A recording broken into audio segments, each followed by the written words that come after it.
Bonjour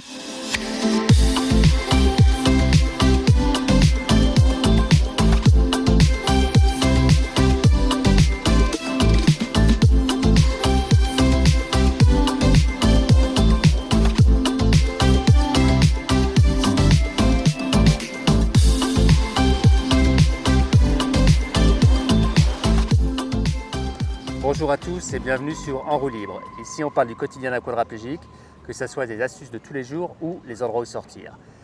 Aujourd'hui on a de la chance, on est avec Martin. Bonjour. Martin, on avait déjà fait une vidéo ensemble. Au Parc Jean-Drapeau. Au Parc Jean-Drapeau, c'est vrai. Donc Martin, j'ai voulu qu'il soit avec nous aujourd'hui parce qu'on va parler des pistes cyclables. Et est-ce que c'est pratique, est-ce que c'est une bonne idée d'utiliser les pistes cyclables quand on est en fauteuil? Puis toi Martin, si je ne me trompe pas, combien de kilomètres tu fais en été là? En moyenne par jour, c'est, je vous dirais, un bon 10 km. Combien? C'est facile. Ok, et de ces 10 km là, il y en a combien qui sont en piste cyclable? Ça dépend où t'es, à Montréal, près de la moitié. Près de la moitié. Donc c'est vraiment intéressant. Je vais vous expliquer pourquoi c'est intéressant. Qu'est-ce que ça fait par rapport à un trottoir, on va dire. En 2024, il y avait 3450 km de pistes cyclables à Montréal. Ils en rajoutent en permanence. Tant mieux pour nous, ça nous permet de circuler beaucoup plus. Ça permet à Martin de battre des records tous les jours. Et il y a 3 types de pistes cyclables. Il y en a qui sont complètement protégées. Donc là, les voitures ne peuvent pas du tout venir vers nous. Donc c'est assez sécuritaire. Il y a les plus classiques, celles qui ont simplement une ligne de peinture au niveau du sol. En général, toi, tu as constaté que les voitures te rentraient dedans ou pas plus que ça? Non, en général, ça va très bien. En général, ça va bien? Ils se tassent même. Tu ne serais pas là pour en parler si c'était le cas, Non, de toute façon? souvent même si je suis le bord de la route, sur le bord de la ligne qui délimite la piste cyclable, souvent les véhicules vont se tasser quand même pour faire un dégagement. Okay, même si je suis dans ma piste cyclable et ils sont vraiment dans leur route. Good. Puis la dernière sorte, c'est celles qui sont un peu comme ce qu'on est maintenant, complètement en dehors du réseau routier. Donc dans les parcs, dans ce genre de choses où là, il n'y a aucune voiture, on est vraiment tranquille. Exact. Il y a Canal La Chine, le Vieux-Port qui ont des pistes vraiment isolées de tout ce qui est des routes auto ou camions de livraison, des trucs comme ça. Ok, l'idéal quoi.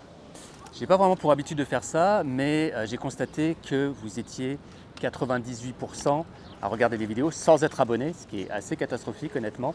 Donc s'il vous plaît, si vous aimez le contenu, si vous pensez que c'est intéressant et utile, likez, partagez, abonnez-vous. Ça fait une immense différence pour moi, ça fait aucune pour vous, c'est juste un clic, mais ça nous permet de continuer. Donc s'il vous plaît, n'hésitez pas à le faire.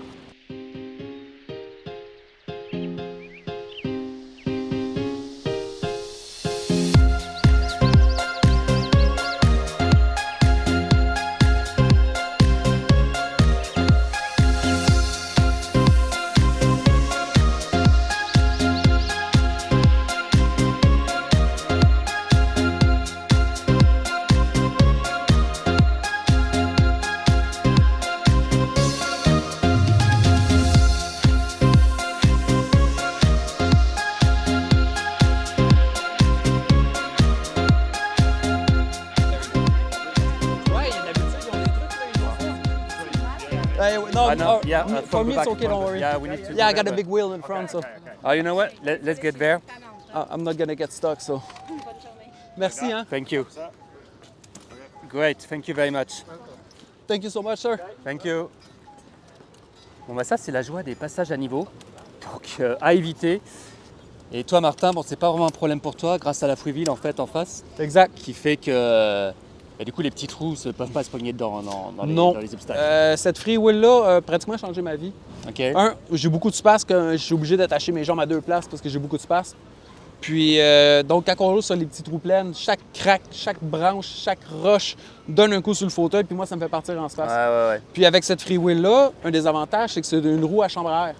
Donc, ça roule doucement, il n'y a pas de coup, il y a une certaine absorption au niveau de la roue, donc on peut traverser n'importe quelle petite roche, n'importe quelle petite craque. Ça me permet de traverser n'importe quoi sans avoir besoin d'aide. À l'inverse de mes roues à moi, je ne sais pas si on peut les voir, qui sont en plastique, enfin en caoutchouc plein, avec aucun amortisseur. Ça permet de tourner facilement. Quand tu es à l'intérieur, c'est super facile, mais à l'extérieur, c'est un problème, quoi. L'idéal, c'est un peu ce que tu as. Tu as aussi les petits trous quand tu es à l'intérieur, et puis tu peux installer ta Freewheel quand tu es dehors. Vous vous demandez peut-être pourquoi c'est infiniment mieux pour nous de circuler sur la piste cyclable plutôt que les trottoirs. Les trottoirs, ça vient avec son lot de problèmes. C'est pas mieux que les rues de Montréal. Les Non, trottoirs sont exactement. fidèles aux rues. Il y a beaucoup. Et le plus gros problème que j'ai remarqué, c'est souvent la pente pour la dénivellation, pour l'écoulement des eaux. Exactement. Il y a des pentes qui sont tellement en manque que tout ce qu'on fait, c'est compenser par le bras. Puis là, ça vient que désagréable. On fait un coin de rue, on a mal au bras, puis on est complètement vidé d'énergie. Exactement. Pour drainer l'eau quand il pleut, il y a une pente sur tous les trottoirs finalement.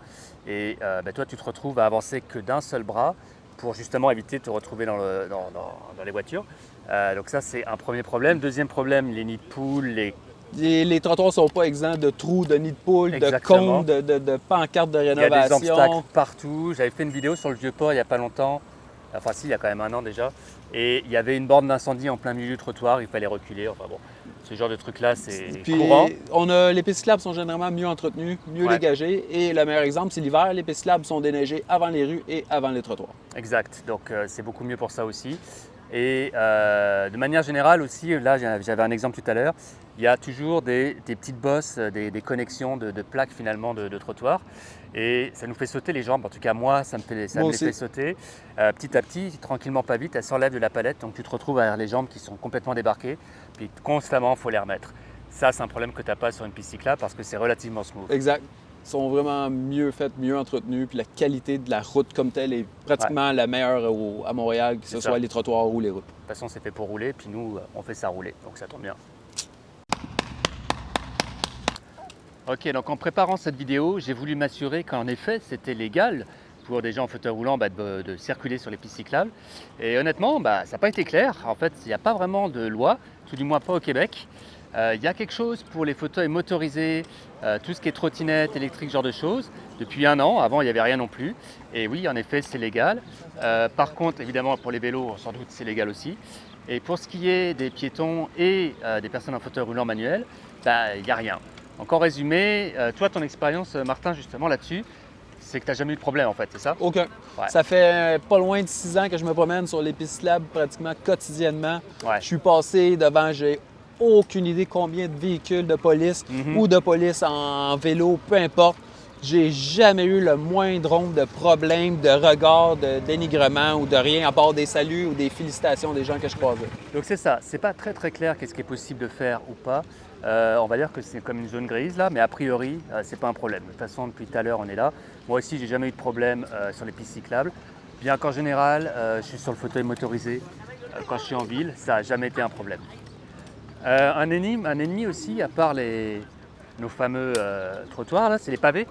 Comme là, on est sur des pavés. Moi, j'ai pas ta free wheel là. Et puis, ça shake, pas qu'à peu près. C'est à chaque 2 secondes, c'est un petit coup. Un petit coup. Et tu te retrouves à... Bon, ça va, encore ceux-là sont assez raisonnables par rapport à d'autres dans le Vieux-Port, là, mais c'est ça. Ah non, les routes du Vieux-Port en vrai pavé uni, là, c'est... Ouais, c'est pour ainsi dire impossible de rouler là-dessus. Je suis venu par une rue tantôt, puis... C'était l'enfer? Ah non, ça a été l'enfer. Puis la rue descendait, en plus, puis j'ai eu de la misère. Il fallait que je force avec les bras, puis j'avais de la misère à m'en venir.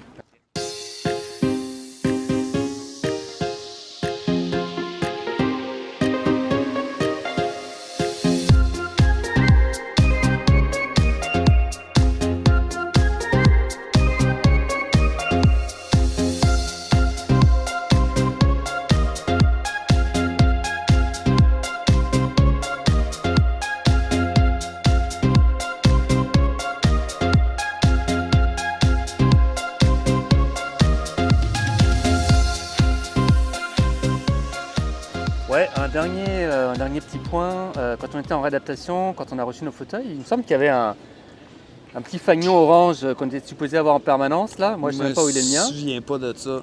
Ok, mais sur le motorisé, je sais qu'il y en a un. Oui, ça je le sais mais sur les fauteuils manuels, je me souviens pas de ça. Mais oui, je l'aurais arraché, je te confirme. Bon, ok, donc faites pas ce que Martin vient de vous dire ou ce que moi je fais. Si vous en avez besoin d'un, gardez-le. Même si, honnêtement, notre expérience personnelle, c'est que ça fonctionne aussi sans. Par contre, toi, tu me disais que tu as... Moi, j'ai en permanence, j'ai mon sac à dos qui est en arrière en permanence. J'ai une lumière rouge dessus, très lumineuse.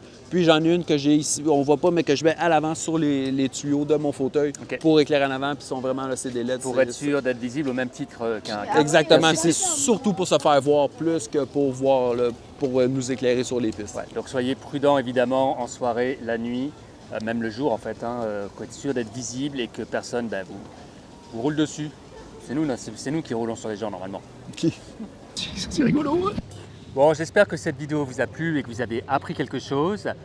Si vous êtes vous-même en fauteuil roulant ou en situation de handicap et que vous aimeriez que j'aborde un autre sujet, laissez un commentaire et puis ça pourra faire un sujet pour une autre vidéo. Merci encore d'avoir regardé jusqu'au bout. Merci Martin d'avoir été avec nous. Merci. C'était vraiment le fun. Merci pour ton expérience là. Et puis c'est ça. Je vous invite à aller vous promener sur les pistes là. C'est ça. Il est la preuve que c'est possible. C'est pas facile. Même moi, je suis pas capable de faire ce qu'il fait du tout. Mais c'est possible de circuler, de se promener et de voyager à Montréal en fauteuil manuel. Agréablement. Le plus souvent. Ce qui ne semble pas anodin. Non. Merci beaucoup d'avoir regardé jusqu'au bout et à la prochaine.